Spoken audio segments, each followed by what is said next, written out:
Esta charla del 1 de junio la he titulado Hipotiroidismo identificando mis factores de riesgo. ¿Por qué?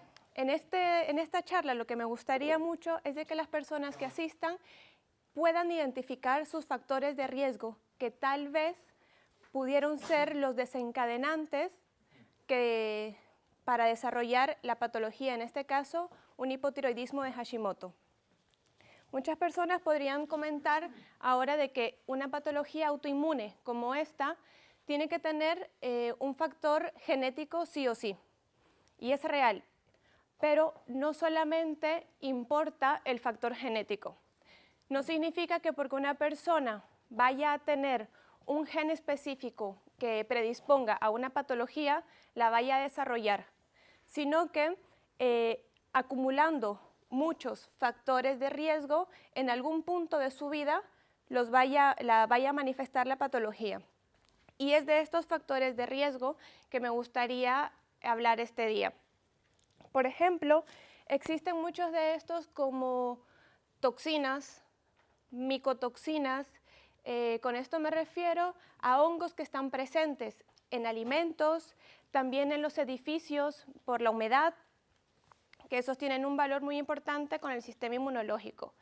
También a bacterias, infecciones por bacterias, como Helicobacter pylori, que tal vez alguna de las personas que hayan cursado con Hashimoto o con alguna otra patología autoinmune hayan presentado esta bacteria, haya sido o no haya sido bien curada. Hay otros virus también como el herpes simplex, el Epstein-Barr.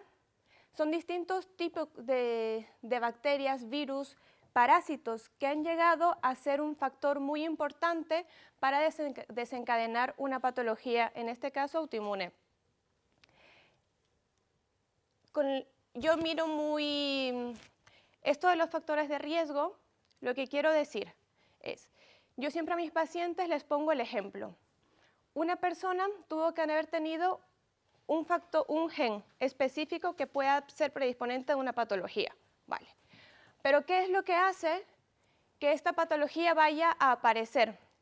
Tienes que tener muchos vales en tu vida que hagan que este vaso rebalse.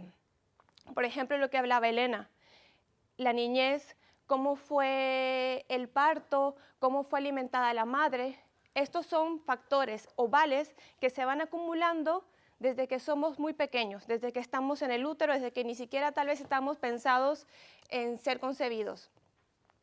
Después en la niñez, también el estrés es muy importante, que también algo de lo que hablaba Dani. El estrés al cual estamos expuestos al día de hoy también es un factor muy indispensable, especialmente, bueno, no especialmente, en todas las patologías, pero en este caso importante. ¿Por qué? El estrés lo que hace está muy relacionado con las hormonas. Seguramente han escuchado de esta del cortisol. Esta hormona, cuando la tenemos en unos niveles un poco elevados y tú tienes predisposición a tener un Hashimoto o un hipotiroidismo, lo que hace esta hormona es inhibir la conversión de la hormona T4 en T3. Este es un ejemplo sencillo que supongo de que muchos tienen un poco de idea de qué es la hormona T4, que esa es la eutirox, que normalmente se les da a las personas que tienen hipotiroidismo. Este es un mecanismo de acción por el cual el estrés puede afectar a una persona que tiene Hashimoto. Después, otro mecanismo o otros factores desencadenantes pueden ser simplemente el estilo de vida al cual nos estamos exponiendo diariamente. Por ejemplo, el descansar, el no dormir bien o el dormir tarde o muy pronto o no estar de acuerdo con el biorritmo de cada persona. ¿Por qué esto es importante? Porque por la noche es cuando el sistema inmunológico tiene mucha importancia. El sistema inmunológico está activo. ¿Y qué pasa cuando esta persona que tiene una patología autoinmune no descansa? Pues se ve un poco afectado ahí la congruencia entre el sistema inmunológico que debería activarse por la noche y no lo está haciendo. Otro factor de riesgo interesante es, ¿todos saben lo que es el Hashimoto? No. Bueno, debí empezar por ahí tal vez. Hipotiroidismo de Hashimoto es una enfermedad autoinmune. Hay el hipotiroidismo que no es autoinmune y hay el que sí lo es.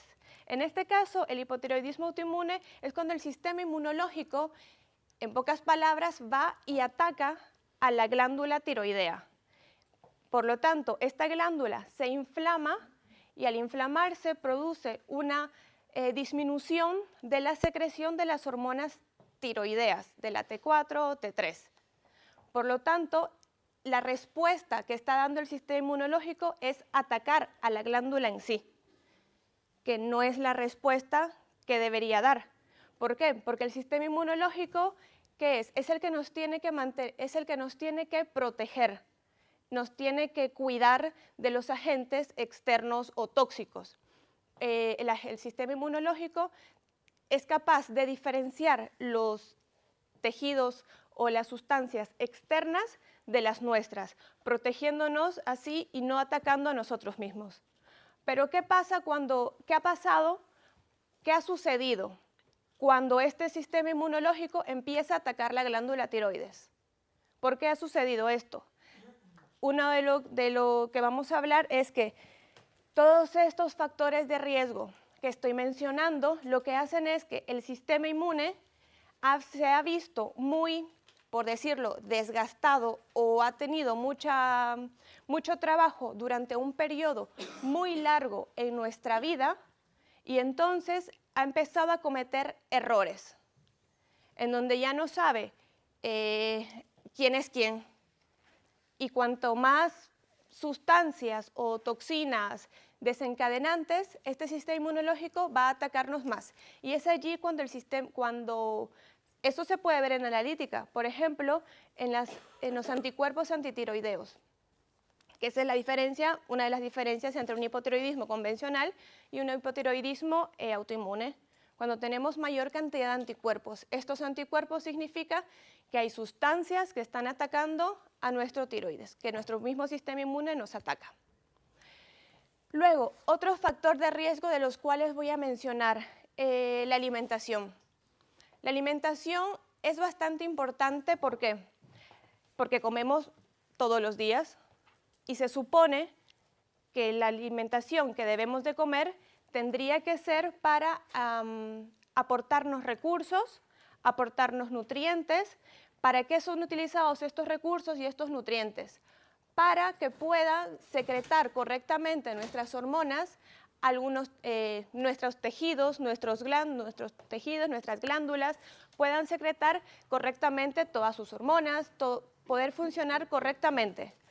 Pero si en este caso la alimentación que estamos recibiendo no nos aporta la cantidad necesaria de nutrientes o no nos aporta el perfil de nutrientes que necesitamos, poco a poco se va a ver afectado no solamente el sistema inmune, bueno, sí, pero también nuestra barrera intestinal, de la cual me parece que Elena ahora ha comentado un poco, que es la microbiota intestinal, lo que todo nuestro sistema de defensa es en el intestino. Este sistema inmunológico encargado de diferenciar lo ajeno de lo propio, gran parte de este se encuentra en el intestino, en un 80% más o menos. Entonces, ahí nos ponemos a pensar en que si este sistema inmune está en un 80% en el intestino, pues deberíamos de cuidar bastante el intestino, ya que este es uno de los encargados de ayudarnos a no tener enfermedades inmunológicas u otro tipo de enfermedades. Uno de los grandes, de lo que utilizamos bastante, es utilizar la alimentación como medicamento. Saber utilizar los alimentos, saber qué tipo de alimentos nos aportan algunos nutrientes, por ejemplo, qué alimentos nos pueden aportar los nutrientes para tener una buena funcionalidad de la glándula tiroides. Alimentos tal vez ricos en zinc, en vitamina D, bueno, del sol, también en selenio, yodo, vitaminas B, aportar qué nutrientes, qué alimentos nos pueden ayudar en esto.